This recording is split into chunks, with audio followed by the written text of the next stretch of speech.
నమస్తే welcome to KK news నేను శ్రీదేవి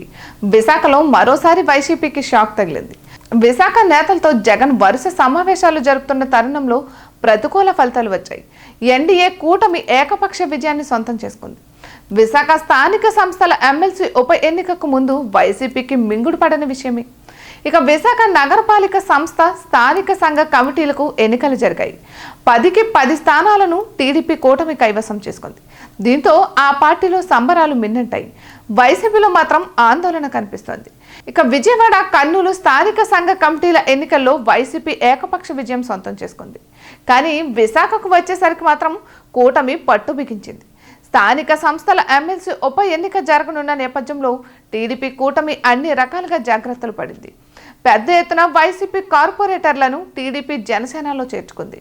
ఒక వ్యూహం ప్రకారం వారు పార్టీని వీడేలా పావులు కదిపింది ఎన్నికలకు ముందు కొంతమంది పార్టీని వీడగా ఎన్నికల తర్వాత మరికొందరు పార్టీకి గుడ్ బై చెప్పారు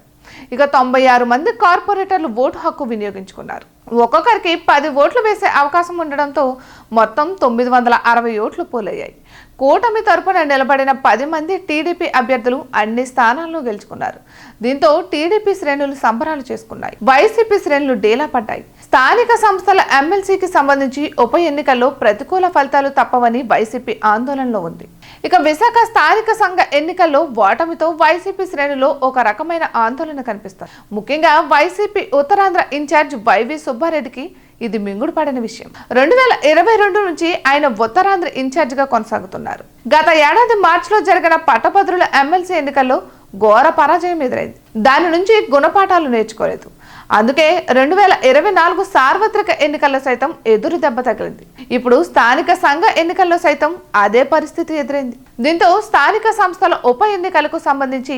వైసీపీలో టెన్షన్ కనిపిస్తోంది విశాఖ అనేసరికి వైసీపీకి ఓటమి తప్పడం లేదు 2019 ఎన్నికల్లో రాష్ట్రమంతా ఒక ప్రభంజనం వీచింది కానీ విశాఖ నగర పరిధిలోని 4 అసెంబ్లీ నియోజకవర్గాలు మాత్రం టీడీపీ వశమయ్యాయి ఆపై గత మార్చిలో పట్టభద్రుల ఎమ్మెల్సీ రూపంలో గట్టి ఎదురు దెబ్బ తగిలింది ఈ ఎన్నికల్లో అయితే విశాఖ నగరంతో పాటు చుట్టుపక్కల ప్రాంతాలు తుడిచిపెట్టుకుపోయాయి అందుకే విశాఖ అంటేనే వైసీపీలో ఒక రకమైన భయం కనిపిస్తోంది ఇక ఎమ్మెల్సీ ఉప ఎన్నికల్లో ఓటమి తప్పదు అన్న ప్రచారం ప్రారంభమైంది దీనిని వైసీపీ ఎలా అధిగమిస్తుందో చూడాలి ఇటువంటి మరెన్నో వీడియోస్ కోసం కేకే న్యూస్ తెలుగు ఛానల్ని సబ్స్క్రైబ్ చేసుకోండి